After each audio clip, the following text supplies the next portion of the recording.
India has now that the overseas department of BJP and the government itself is working very aggressively with the Western Europe, particularly UK in particular as well. Do you see that the party is gaining strength because you are the one who have got a team in place?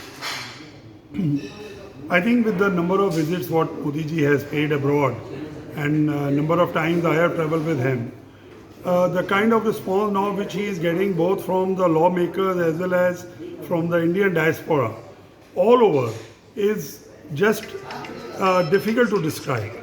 And people are coming in thousands, which is not possible. You can understand in places like Europe, people are coming in thousands to listen to him, and they are coming 2 to 3 hours earlier, standing in a queue just because they want to listen to him.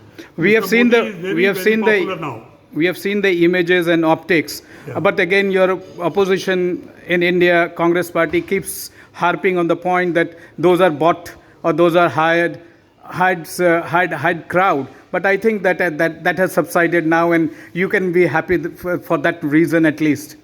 You see, Congress has been spreading a lot of rumors about the Prime Minister speaking lies about the Indian democracy, about our relationship with China. They need a point where they can lie and where they can downgrade India, which I think is very wrong in terms of a political party who has been in India for such a long time. And all their allegations are wrong.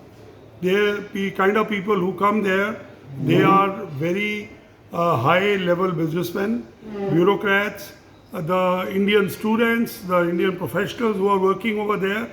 So all of them, they are not going to be hired to come over all the way from different parts of Europe and assemble at one place just to listen to the Prime Minister.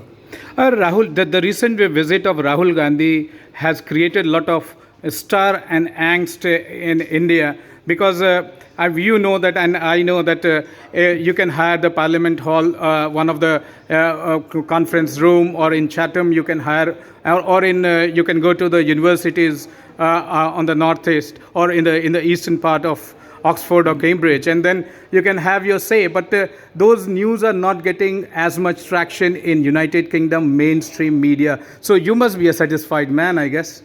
Well, I think over the time period, even the media abroad has learned that what Mr. Gandhi says is not really the correct position in India. So now he is talking about America and Europe to interfere into Indian democracy on one side, and the other side, Mr. Gandhi is saying that India is only a union of states. I mean, like, this is entirely against the constitution of India. So India is not a union of states, it is one country. And then he's saying that India is 3/4 of Europe, which is again shows about his IQ levels, where he is calling India. India population is 1.4 billion. And do you call it a self-goal or do you call it goalpost changing? I think he has been doing self-goal all the time. And that is one reason where, because this is showing in the results, in the by-elections, in the main state elections, where Congress is losing ground, and Mr. Gandhi, to a large extent, is not still able to understand that he has to learn properly and put facts before, because Indian diaspora, whether it is in India or abroad, they are very intelligent people.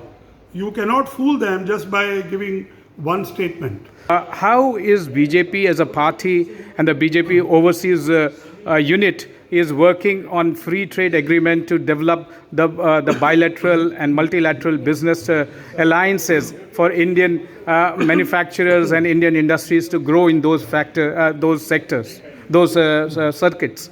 See, we today must appreciate that the scales have turned. Now, not only UK but Europe is also due for in the brinks of a recession. They don't have markets, and India has the market. So I am sure that this free trade agreement is going to benefit them, because they will have an open market where they can sell their goods, and Indians definitely have a liking for foreign mades or made in England or made in Europe, because that is their mental block which they have been having for since the time we became independent. So I think my personal feeling is that FTA would be signed before November this year, and there are very active talks going on between the representatives of the UK government and the Indian government. So I was with Mr. Jaishankar for lunch just now, and I'm coming from there only. And there also he spoke about it, and I think we are very close to it. On that positive note, gentlemen, thank you for sparing time for us and talking to Vision Television World. Thank you very much.